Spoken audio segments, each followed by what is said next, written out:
Tapos, sa separate na lutuan, yan, naglagay ako ng 5 tablespoon ng powdered milk. Gagawa naman tayo ng sauce ng bechamel.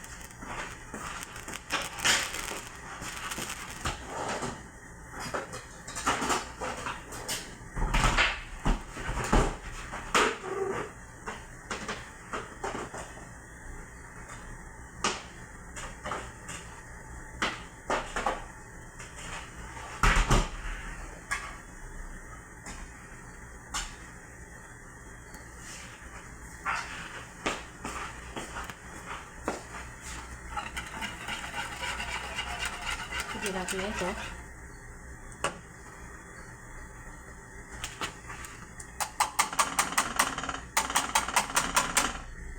Mas liquid rin to sa Pilipinas.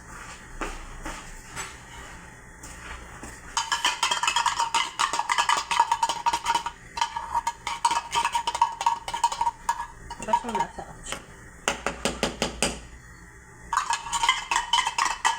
Sa mga kakuskus ko dyan,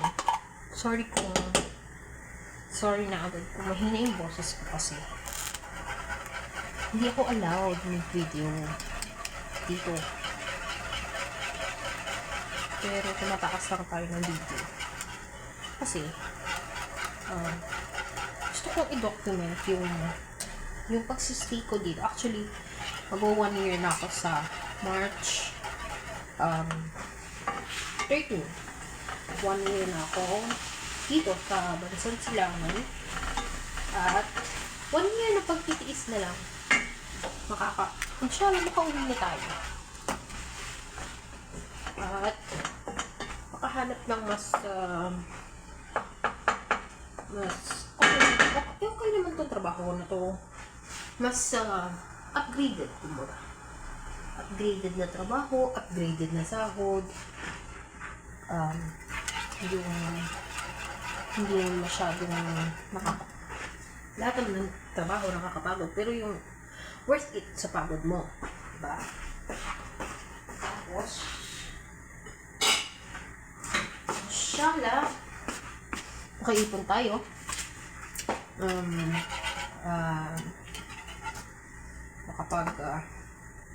makapag-negosyo, makatinda ng sariling bahay, at makapag-stay lang sa Pilipinas para makasama ko din yung mga anak ko. Actually, hindi ito yung first time na nag-abroad ako. Unang abroad ko, 2013, sa Kuwait. Bali, hindi ko natapos yung kontrata ko doon kasi ikiwento ko sa inyo sa mga susunod na video ko. Ikwento ko sa inyo kung bakit hindi ko natapos yung kontrata ko sa Kuwait at kung bakit ulit ako nag-abroad. At hindi ko pa pala na-introduce yung sarili ko sa inyo. Basta marami akong kwento sa inyo, mga kapuspos. Abangan lang. So, maraming tumatakbo sa isip ko. Marami akong gustong ikwento, gustong sabihin. Pero,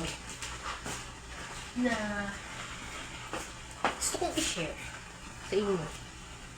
Hindi lang sa inyo, o gusto ko i-document para later on, kung matanda na ako,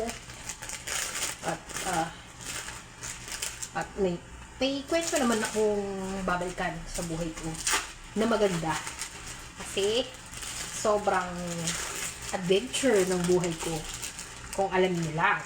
Iyan ang malalaman nyo pagka sinubaybayan niyo ito, simpleng pag-vlog. Vlog, okay, vlogger yan.